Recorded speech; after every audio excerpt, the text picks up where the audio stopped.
एक प्राचीन गुफा में ऐसे पहले इंसान की कल्पना करिए जिसने अपने मृत पिता से बात करते हुए एक सपना देखा। वो चौंक उठा। वो अपने पिता से कैसे बात कर सकता है जो अब नहीं रहे। उसने तुरंत अपने समुदाय के हर दूसरे सदस्य को जगाया और अपने उस अनुभव के बारे में बताया। ये उन सभी के लिए अविश्वसनीय था। उसने सोचा कि शायद किसी इंसान के मरने के बाद भी उस व्यक्ति का कोई अंश कहीं जिंदा रहता है। सपनों के बारे में इस सोच ने मानव शरीर के अंदर आत्मा होती है इस विश्वास को जन्म दिया। हम सपने क्यों देखते हैं ये आज भी एक रहस्य है और साइंटिस्ट्स इसे समझने की कोशिश कई सालों से कर रहे हैं। दुनिया के सबसे महान मैथमेटिशियंस में से एक श्रीनिवासन रामानुजन अक्सर मैथमेटिकल इक्वेशंस के सपने देखने की बात करते थे और ये कि उनकी कुल देवी नामगिरी इन इक्वेशंस को उनके विचारों में डाल रही थी। क्या ये सब रामानुजन के सिर्फ विचार थे और उनका दिमाग उनकी नींद के दौरान इन सारे विचारों को समेट रहा था, या वास्तव में कोई रहस्यमय संबंध है? सबसे पहला सवाल तो ये है कि हम सपने क्यों देखते हैं और असल में सपने हैं क्या? आइए इस रहस्य को सुलझाने के कुछ तरीकों के बारे में समझते हैं। मेरा नाम है सिद्धार्थ और आप देख रहे हैं द वर्ल्ड ऑफ साइंस।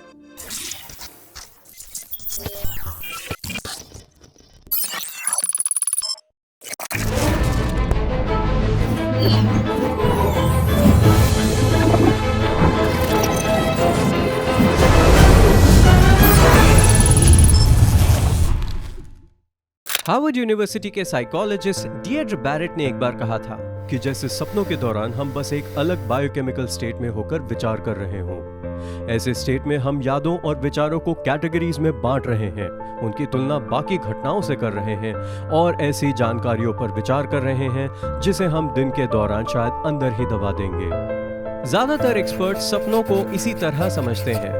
सपने कुछ और नहीं बल्कि दिमाग में होने वाली यादों को बार बार शफल करके उन्हें कैटेगरीज में बांट के उनसे एक कहानी बनाने की प्रक्रिया है।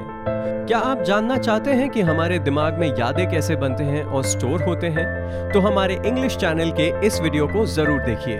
कुछ लोग सपनों को सिर्फ दिमाग में होने वाले रैंडम एक्टिविटी के रूप में सोचते हैं जिसका कोई मतलब नहीं है। इस हाइपोथेसिस को एक्टिवेशन सिंथेसिस हाइपोथेसिस कहा जाता है, जो हमें बताती है कि लाइफ के रियल पर्पस में सपनों का कोई मतलब नहीं होता।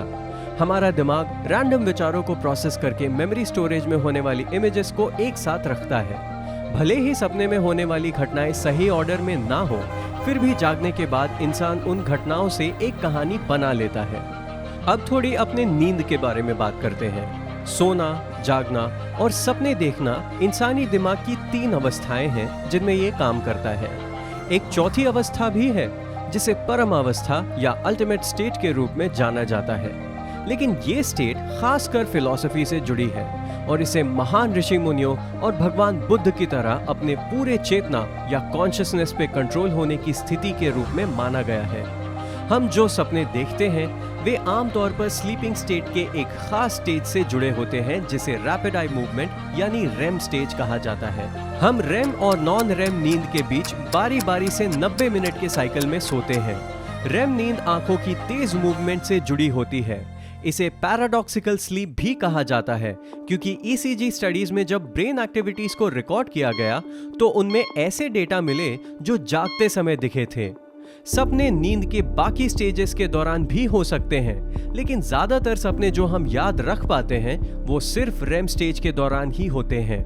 हर कोई सपने देखता है, यहाँ तक कि कई स्टडीज के अनुसार अंधे लोग भी सपने देखते हैं।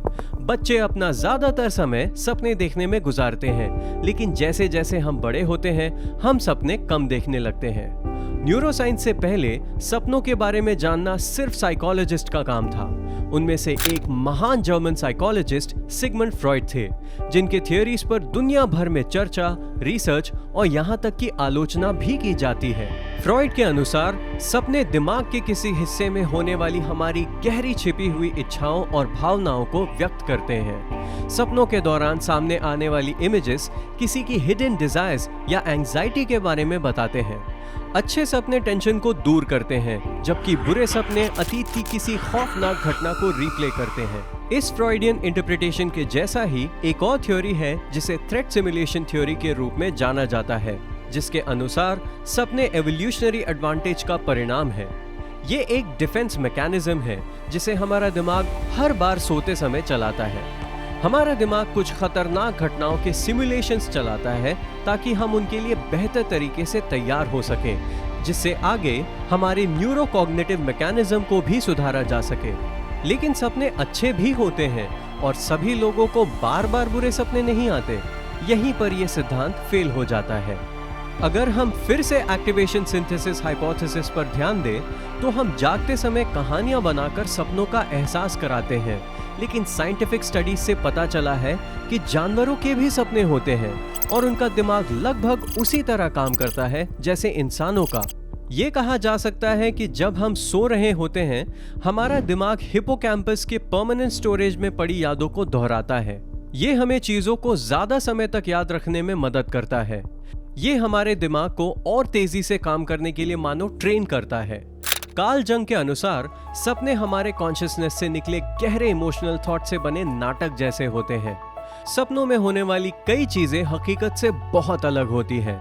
जैसे जब कोई भूत आपको सपने में पकड़ने की कोशिश कर रहा हो, तब आपको दौड़ने में कठिनाई का अनुभव हुआ होगा, या आप किसी बिल्डिंग से गिर रहे हो जो अचानक आधी रात को आपको जगा दे। सपनों में समय भी अलग तरह से महसूस होता है। कई घटनाओं के बीच एक लंबा समय बीत जाता है, लेकिन रियलिटी में केवल कुछ ही मिनट हुए होते हैं। दिमाग के समय और वास्तविक जीवन में हमारे अनुभवों के बीच कोई रिलेशन नहीं है। हम सपने में पूरी जिंदगी भले ही देख लें, लेकिन हकीकत में बस 1 मिनट का समय होता है। इसी तरह की सिचुएशन का सामना हम तब करते हैं जब हम किसी तरह के हैलुसिनेशन में होते हैं। कुछ एक्सपर्ट्स का मानना है कि हमारा कॉन्शियसनेस हमारे दिमाग की रचना है ही नहीं।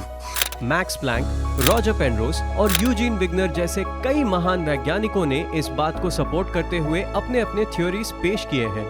पेनरोज खासकर प्लेटोनिक व्यू के सपोर्टर थे, जिसके अनुसार हमारे सभी सब्जेक्टिव एक्सपीरियंस का कारण एक ऑब्जेक्टिव रियलिटी होता है। अगर ये सच है तो हमारे सभी थॉट्स सिर्फ दिमाग के अंदर होने वाली केमिकल रिएक्शंस नहीं है, बल्कि हमारा दिमाग सिर्फ एक मैकेनिज्म है जिसके जरिए किसी तरह के यूनिवर्सल कॉन्शियसनेस या ऑब्जेक्टिव रियलिटी से सभी थॉट्स हम तक प्रोजेक्ट हो रहे हैं। सपना एक ऐसा सब्जेक्ट है जहां साइंस के लगभग सभी फील्ड्स मिलते हैं और फिर भी सवालों के जवाब नहीं मिल पाते। कई फील्ड्स के एक्सपर्ट्स एक्सपेरिमेंट्स और वॉलंटियर्स पे ईसीजी स्टडीज करके ये पता लगाने की कोशिश कर रहे हैं कि हम सपने क्यों देखते हैं और उनका कोई मतलब है भी या नहीं। मौजूदा कई थ्योरीज होने के बावजूद सपना एक रहस्य है। हाँ, हम ये उम्मीद जरूर कर सकते हैं कि कहीं कोई इंसान सपने के इस रहस्य को सपने में ही सुलझा दे। तो सपनों के बारे में आपके क्या विचार हैं? हमें कमेंट में जरूर बताएं। अगर आपको ये वीडियो अच्छा लगा हो तो प्लीज इसे लाइक करिए और अपने दोस्तों के साथ जरूर शेयर करिए। रोजाना विज्ञान और अंतरिक्ष के बारे में दिलचस्प चीजें जानने के लिए हमें इंस्टाग्राम पर जरूर फॉलो करें। अगली बार आप किस विषय पर वीडियो चाहते हैं, ये हमें नीचे लिखकर बताएं। हमारे इस चैनल को बेहिचक सब्सक्राइब करें। मिलते हैं अगले वीडियो में, तब तक के लिए धन्यवाद।